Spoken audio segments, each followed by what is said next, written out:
Welcome to Reimagine Childhood, brought to you by Early Childhood Christian Network, where we equip you with the tools you need so you can confidently care for and teach young children. We know you want to provide the very best early childhood experience for children and for their parents.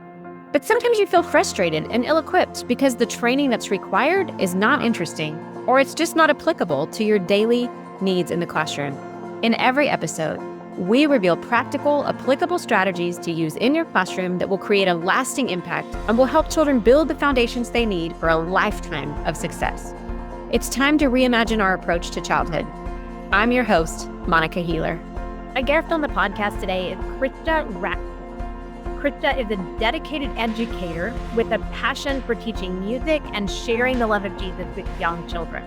Over the past decade plus, she has taught about music and faith through children's choirs, Mommy and Me programs, and vacation homes.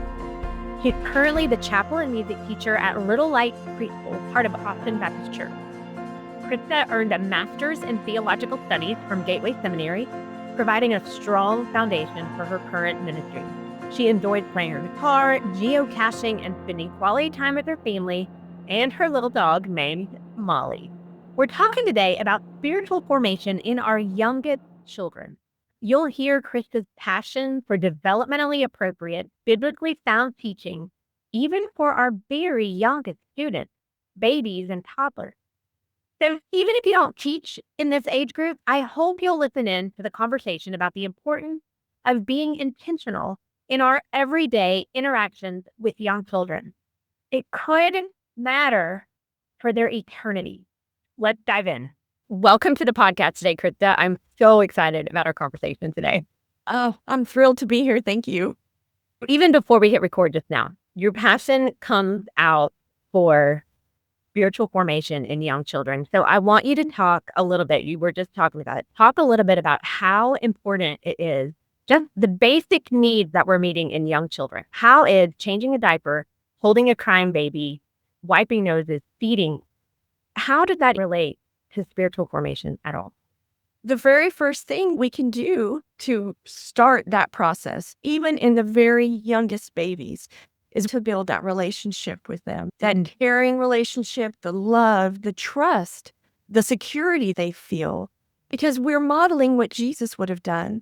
We're modeling the relationship that he has with us and that he would have with them. They're babies. We don't have to disregard that Jesus still wants a relationship with them to begin that process, especially with the youngest, the little babies, and the ones and twos. They begin to see you as a caring, loving person, someone they can trust. You begin to formulate a relationship where they can respond to you. They want to see you and they're happy to see you. And you can start talking about Jesus, God, and the Bible. Even the youngest ones, as they start to get around 1 year old, they can start saying the word Bible. And you can teach them to say God. And whereas they're saying mama and dada, and add on Bible and God. And Jesus is a little harder. They get that one a few months later. But to see a little child say Jesus in their own words is heartwarming. And that starts the process. I think it's extremely important that we don't disregard them because they're so little. Talk a little bit about the brain development that's happening. All right. When I started teaching these littles, I really wanted to find out what they were capable of learning. I did a little bit of research, and they're developing neurons from the moment they're born, and even probably before. They develop about 1 million neurons every second. 1 million neurons are forming in their brains. And the neurons are connected by these synapses, and all of these things are making brain function. They develop these at 1 million a second until around 6 years old. And then the brain starts pruning what's not being used. You really have this chunk of time that you can start teaching them about God and the Bible, Jesus, Bible stories, that their brains are forming neurons based on this material. Babies use all of their senses. You hand a baby something, and what's the first thing they do?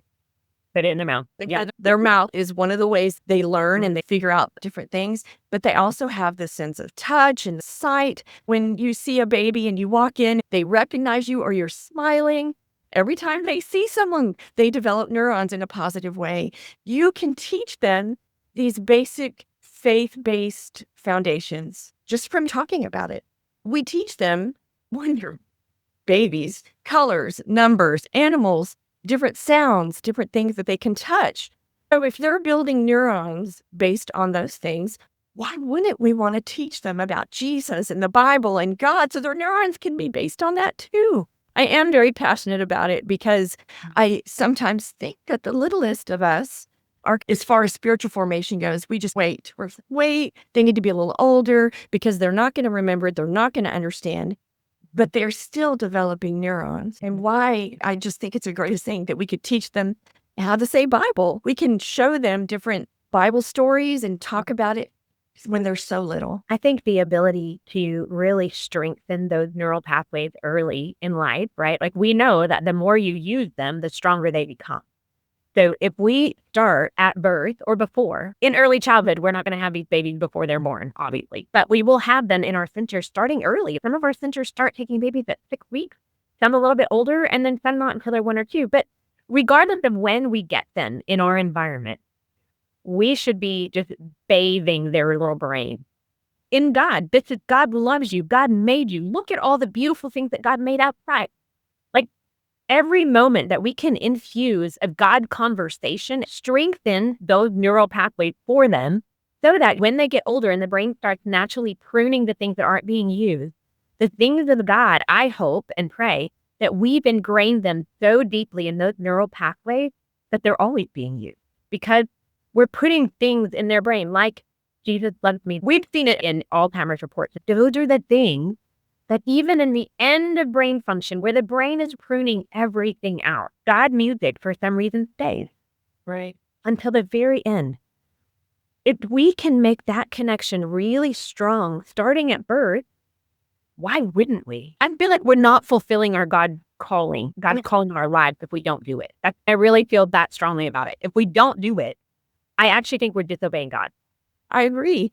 And a side note to that is you can also minister to the parents. I have seen, we were talking about a Bible story with the babies, and then we tell their parents that this is what we taught today. And then you can actually minister to them too and share Jesus with them. Yeah, I do think that's the place that as our church preschool, we really could step that up too. What are we actually sharing with the parents about what their babies are learning? Our daily sheet should be more than we changed a diaper at 10, noon, and 1:30, and they slept for an hour and they ate their lunch. We should include the things of today. We talked about how God made all the trees. At the very least, it might awaken a spiritual desire in parents that maybe has gone cold, and we can be a part of reigniting that search for Jesus for them or strengthening the faith they already have. But if we don't even talk to parents about it, again, how are they supposed to know if we don't talk about it? Exactly. I feel the exact same way. Okay. Talk to me about some practical ways that we can approach activities with infants, first of all, and then we'll move up to toddlers, 12 to 24 months. So I'm thinking 0 to 12 months, realistically, probably 3 or 4 months to 1 year old. What do we do with them? The first thing, of course, is develop that relationship. That's just the way that as a caregivers, we would normally do that anyway. But if you look at it from a biblical perspective, that's what Jesus did. Then those babies are looking to us for care, security, and trust. The very first thing we can do is build that relationship of trust and love. I think when you're caring for babies, especially, you just interact with them anyway. We change their diaper, we feed them, we talk sweet to them, we rock them, but make it an intentional thing that we interact with them with Bible stories, with music. Babies respond so well to music. They love to watch people sing songs. They love to hear it. Usually when I go into a class, I will give all the babies some baby bells. They're plastic and have big, solid steel bells. And so they love to put them in their mouths. And so not only do they help those teething, but it keeps them focused on what I'm doing or saying, especially when I'm teaching them about Jesus and the Bible. It doesn't last very long. Babies have a very short attention span. So if I go into a class, it probably lasts about 8 to 10 minutes. I give them instruments and we go through the class and I talk about Jesus and Bible stories. When they're done, the instruments start being thrown on the floor. Nothing makes them happy anymore. Even if they're not crying, you can tell it's time over. And the teachers continue with the lessons throughout the day. For example, if we're teaching about Noah's Ark, in our baby room, our teacher has a baby safe Noah's Ark that has little baby safe Noah's Ark figurines. And so when I'm talking about it, I give them the figurines and they can hold them. They see Noah, they can hold a giraffe. And we talk about what they are. We talk about the Bible story. They get to touch it. And where does it go? And when you do a giraffe, right in their mouth, right? And it's just about the interaction and talking to them from the get-go about Bible stories and Jesus and God, and then singing those worship songs. I think even in the daily, like in the what feels mundane, right? So say you're changing an infant diaper. Instead of just being focused on that, I put my gloves on, I change this baby's diaper, we wash hands, like all the things. Instead of being focused on just the task of changing a diaper, what if we were to, you've got that baby all by themselves right there on that changing table. What if we looked that baby in the eye and just said, you, sweet Christa, are made in God's image. I'm so glad God made you and put you here. That intentional, what did that take? 2 seconds of interaction would transform me, rather than us just being focused on, let's get this diaper changed, get the next kid up here, change the diaper, get the next kid up here, right? Like, hey, you're doing the diaper change anyway. But what if you added one sentence? I'm so glad God made you, to every kid. Or maybe even, and I would say this, listen, I know when we're in a classroom, so much is happening that just feels extra sometimes. But until it becomes natural, what if you just put a Post-it note above the changing table to say, this week, here's our little concept that we're trying to teach. God made trees. Great. So this week, every time we put a baby on that changing table, we're going to say, sweet Christa, God made trees. Did you know that? God made your little toes. I'm so glad. Those tiny interactions are forming neural connections. They really are. Every time you do it. And take a moment and build some faith into our young brain and body and soul in the middle of what is just our normal routine of the day. Let's pause this amazing conversation for just a minute so I can share something fun. First, you know you have to get training hours every year. Or maybe you're like me and you're a lifelong learner and you actually love training. You prefer to bounce ideas off of other people who do what you do rather than just listening to a lecture. You'd love to hear from a real live trainer who's passionate about what they teach. And you want affordable training. And you want it all from a biblical perspective. Well, we have the answer at Early Childhood Christian Network. Join us at one of our regional conferences throughout the state of Texas. 6 hours of in-person training, DONE, done for you in one Saturday. As low as $80 per person, and that includes lunch, y'all. High quality, engaging presenters who train from a biblical perspective.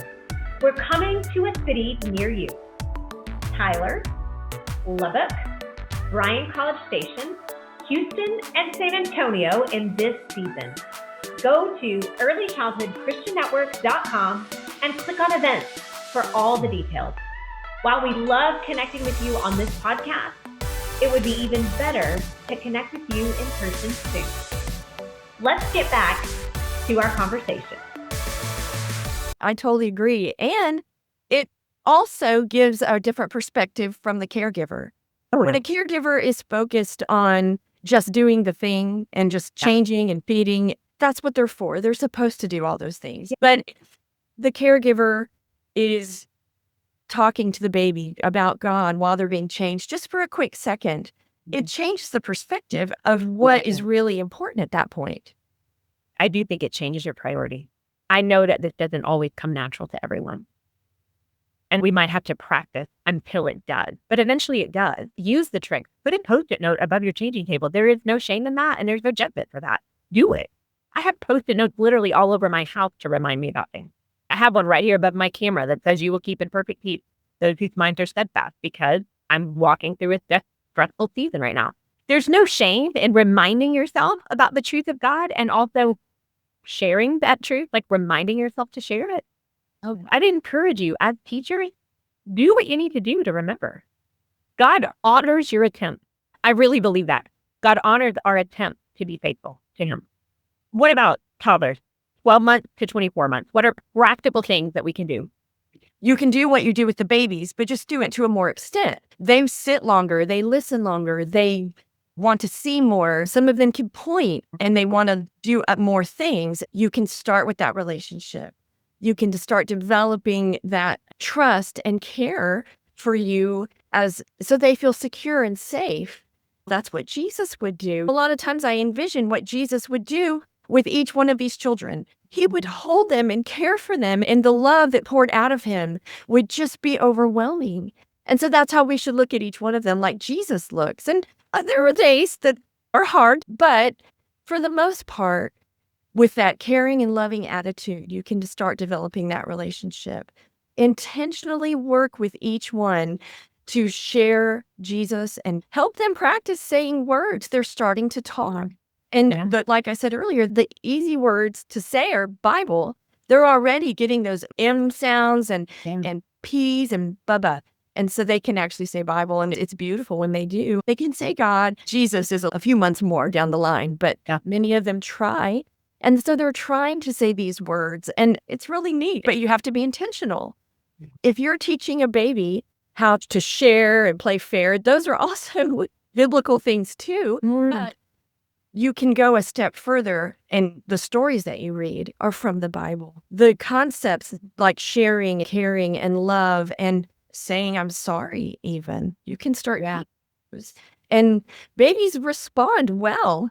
And if you're consistent, then it becomes part of their nature because they've developed the neurons and brain power with these concepts. So 2 things came to mind as I was listening to you. First thing, Jesus would pick up these babies and just hold them close and love them no matter what. That's hard for us as humans. When I was a teenager, there was the whole what would Jesus do kind of movement. We all had our WWJD bracelet. But when you think about that from a classroom perspective, if you are a believer, the Holy Spirit actually dwells within you. So you literally are the representation of Jesus to the baby. How you interact with them really is their first introduction into interacting with someone bigger than them, not just inside, but conceptually, like God is conceptually bigger than us. But we get to be that representation for them, which is a huge responsibility. And also, if the Holy Spirit dwelled within us, we're fully capable of doing that for them. So yeah, we're building strong neural connections for them from birth on. But especially in this toddler age group, where you see some of the tantrum, their little personalities start coming out. And the way we respond to that in a Christ-like way is also a part of forming their faith. It really is. Like, they are going to recognize the unconditional love of Jesus through our unconditional love for them. And it doesn't mean we never give consequences or anything like that. I think us showing them patience and love and kindness and care actually does show them Jesus. And then the second thing I was thinking about is toddlers are starting to move. We're talking about those babies. They start crawling 9, 10 months. Maybe some of them are starting to walk a little 6 months, 7 months. And then they start walking closer to 1. By the time they get to be 12, 15, 18 months, so many of them are moving all over the place. Thinking that they need to just sit still, probably not necessary. Teach them as they're moving. Include movement in your intentional biblical lessons. The moving is actually also a part of how God has created them to learn. Include that in your lessons. And at this age, they can start doing little finger plays and hand motions with the songs. You can even make up your own movements, simple songs about Jesus. And they tap, they can start tapping their legs, and they want to do it. They're excited because they know what to do. And in my classes, I have a process, and it starts with just them coming into the class, and they do sit down. And initially, it's a little rough. We work with all their movement, but eventually they learn. They come in and start tapping their legs. We have a little chapel song. The process that I've worked with is that we usually have a little time of prayer. I believe that teaching babies how to pray is important. It is so sweet when they put their hands together and their heads are bowed. We do something very short because their attention span is very short. We do worship, stand up and dance. I use scarves or little satin ribbons that they use. And they just love dancing and playing with their scarves. Some of them, they can't walk yet. And I wouldn't really trust them actually with a scarf to dance around. In fact, we just sit and wave our scarves to some worship songs. And then we do a very quick Bible story. I use this Bible that I love, especially for this age. And it's called the Hugga Bible. It's covered in fleece. And I love that. babies love to touch it. I let them take turns touching the Hugga Bible. And it's just made with these big, thick pages and has really beautiful pictures. We point to all the different characters in the pictures and talk about colors. Then we talk about maybe the verse of the day or some concept of being kind. Babies are not going to sit for very long to listen to that. One of the things that usually happens throughout the year is I have to change how we do things. If we do our worship song before Bible, then they're done because they're all excited and dancing. But if we pray and then we do our quick Bible story and then we do our worship, then it works out great. The toddlers, we usually stay about 12 to 14 minutes. You have to keep it moving or they're going to get bored and they don't want to be there anymore. I've just learned from working with them that they will stay and go through the process for about 12 to 14 minutes. How do you encourage your teachers to extend that into the classroom? I try to encourage them to have their own Bible time. Yeah. I have a list of what I'm going to be teaching that week, for the whole year. They know what's coming up. We do a chronological study of the Bible throughout the whole year. All teachers don't have to do that. You could do heroes of the Bible. You could do big concepts of the Bible, sharing and love and forgiveness. You can make it that. But if the teachers are aware of what you're teaching, then you're all on the same page. I encourage them to find their own resources as well as use the ones I have for reading the Bible to them, showing them the pictures, talking about it. And don't just make it, we're going to go to chapel and that's it. Yeah. And we're blessed to have a time for chapel. Yeah. Not every school has a set chapel time, but every teacher can do what I do. They can have worship songs. My big encouragement would be get a playlist on whatever format you have. I happen to use Spotify. Yeah. And I have a Spotify playlist that has sweet songs. And I learn the songs. If I think there's a basic concept in a song that I can teach, I learn that song so I can sing it because kids love to watch you sing. They love it and they can clap. As they're getting older, you can start teaching them Bible verses based on different motion. And then you start actually teaching them scripture. Yeah. And that can continue into pre-K. Okay, so we love to have the Bible. What other specific resources would you recommend? Definitely getting a playlist so that you always have songs. And you can make your own on Spotify, but if you can't, you can just search for songs for preschoolers, songs for babies, and playlists will come up that other people have made. Then you should develop your own songs. In the Hugga Bible, I recommend those baby bells. The baby bells really keep their hands focused. I got mine from Lakeshore Learning. I can give you that link. Right. But they're plastic, strong, thick plastic for the babies to hold. And then they have these big bells that can get cold. So you have a lot of teethers and they put it in their mouth immediately. And then they like to hold onto those. And then they can ring them too if they're starting to learn to move while you're singing worship songs. So I definitely recommend the bells. And then maybe for the toddlers, do some of those scarves, those dancing scarves. We also have used satin ribbons. And they love to shake the ribbons. And the ribbons come with elastic wristbands. You can put them on their wrists and they like them. That's fun. Okay. And we do those with worship songs that I have on my Spotify playlist. One of the things that the older ones love to do is put the scarf on their head during the song. They love it and it's fun. We talk about what color they're seeing. They're see-through. They really like that a lot. Oh, you're creating a lot of sensory experience for them. We know that's how they learn. I think that's what you said earlier. We communicate the truth of God to them in the way that they already learn. We are reaching all of their senses, trying to figure out how we can make things interesting in what they see. I love the scars over their face. That's a neat way to change what they see a little bit. And they do it on their own, which is even better. Maybe you can bring in something that smells interesting that's related to your story. Definitely things that they can touch. I think babies and toddlers are so tactile. We have to have things that they can hold, manipulate a little bit, move around, obviously make sure nobody gets things in their mouth. That could be a choking hazard because they will put things in their mouth. I think you just have to realize that's developmentally appropriate. And we're just going to have to figure out how to sanitize in between classes or between days to make sure that things stay safe. I love those ideas. And we'll link to as much as we can in the show notes so y'all can check those out. Last question. I would love to ask you, if there was one thing you could reimagine about our current approach to early childhood, what would that be?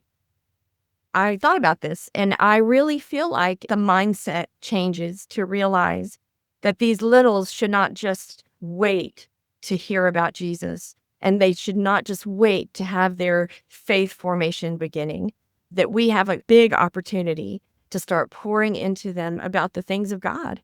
Just from what I've seen, it doesn't seem like we really do that right now across the. And I think it's a big opportunity that we don't want to miss. And I would love to see that change. Yeah. Yeah. I love that. I love that. Thank you, Christa, for sharing your heart and your passion with us today.